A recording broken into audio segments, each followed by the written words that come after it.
Today I'm going to make a delicious, hot spinach artichoke dip, which happens to be low carb and keto friendly.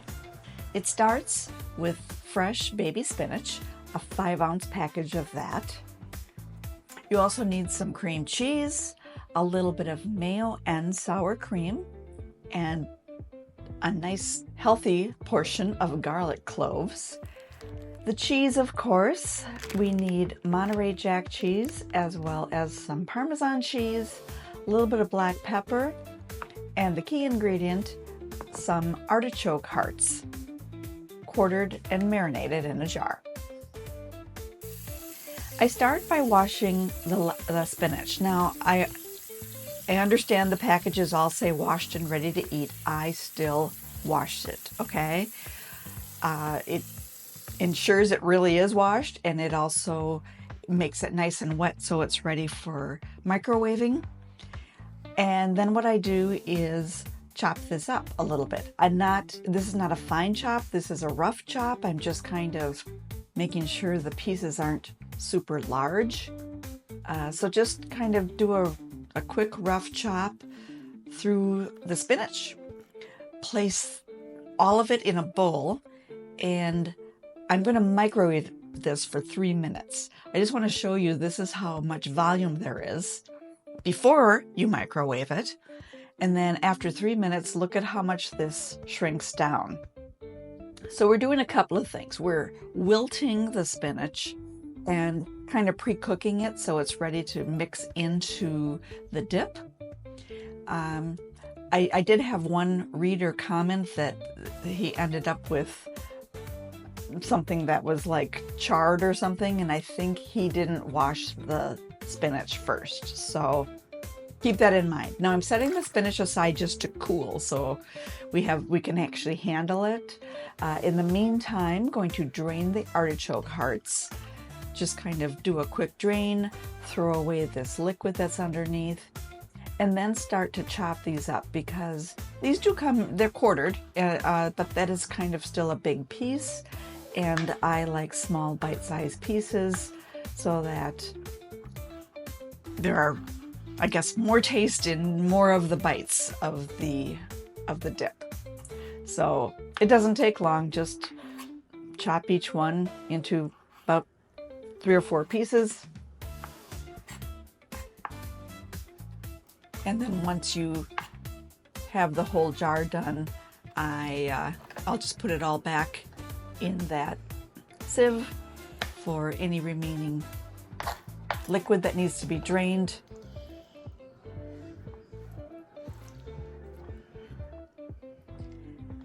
And then you can see I'll take a spoon and just do a quick little squeeze just to make sure there's no more excess liquid in there. But for the most part, you can see there's not a whole lot that came out. A little, the draining time is typically enough for the artichokes. But now the spinach has cooled down, and you can actually see there's quite a bit of liquid in the bottom of that spinach bowl. So I got out a thin kitchen towel, and I'm just going to spoon this out in a long line, and then roll up the towel, make a nice tube shape. I'll bring that bowl back over here so I have some place for all the water to go, and then just start twisting and squeezing. Now, when you first start this, you can see it's like, okay, well, I guess a little bit of water is coming out of here, but to be honest, it becomes rather amazing how much water actually is going to come squeezing out of here. This is one of those activities where you simply decide, okay, I think that's enough now. It's quite a bit of liquid. It's just fine. We'll throw that away and unroll this towel, and you can see the spinach is still wet. It's just not dripping wet, and this is about the texture I like it to be to add to my dip. Now you can see I did empty out that bowl. I'm going to add the cream cheese. This is 4 ounces, so half of that block of cream cheese. I'm going to microwave it to the point where it is stirrable.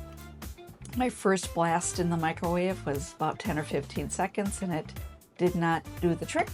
So I'll put it back in for another quick blast. And now this is what we want. We want the cream cheese to be pretty easily stirrable.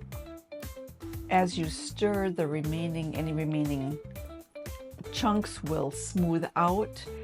And I just like to make sure the cream cheese is completely smooth and stirrable before I add anything else to it.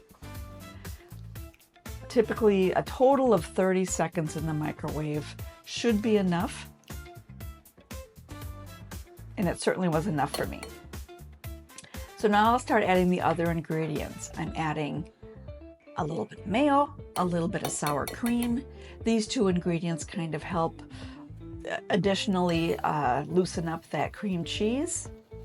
And it adds texture as well as a tangy flavor. I'm adding some grated Parmesan cheese and of course those artichoke hearts that are all nicely chopped now and ready to go. And some freshly minced garlic. There were 4 cloves, so I liked there to be enough to really add a nice garlic taste to this dip. A little bit of black pepper and about half the bag of the shredded cheese. We're reserving the other half to put on top. And then just stir these together. You can see it's pretty easy to tell that the artichokes are incorporating well. I like to do this now before I add the spinach just to make sure everything is really kind of mixing pretty well together. And then now we'll add that spinach. Spinach gets mixed a little bit differently just because when you squeeze it, it always seems to form this big wet clump. So I end up wanting to use a chopping motion at first and then kind of stir to get this all distributed really evenly throughout the dip. But once it's all mixed together, it's ready to transfer then to your dish, your casserole dish. This is a 1.5 quart casserole dish. I did not spray it or anything beforehand. There seems to be enough liquid in this dip that it doesn't really stick or anything. So in the dish it goes, smooth it out, add the rest of that cheese and spread that out over the top. And then this is ready to go in the oven. We're going to bake this for 30 minutes at 350 degrees, uncovered. And when that bake time is done, you can see the cheese is starting to get all brown and bubbly around the edges. It's heated all the way through and it's ready to go. I used that 30 minutes of time to get my veggies together. I also happen to have a nice baguette, so for the people who want to have bread, who aren't too worried about their carbs, you can offer them another choice, which is one of the great things about this dip.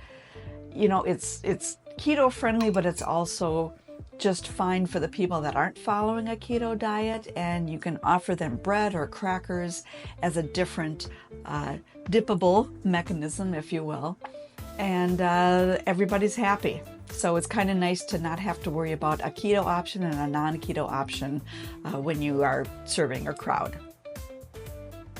I really hope you give this a try. This is a truly delicious dip. It has healthy ingredients. It's very low carb and keto friendly. It quite honestly encourages all of us to eat more vegetables, which we all should do. And if you try it, I know you'll love it. Enjoy.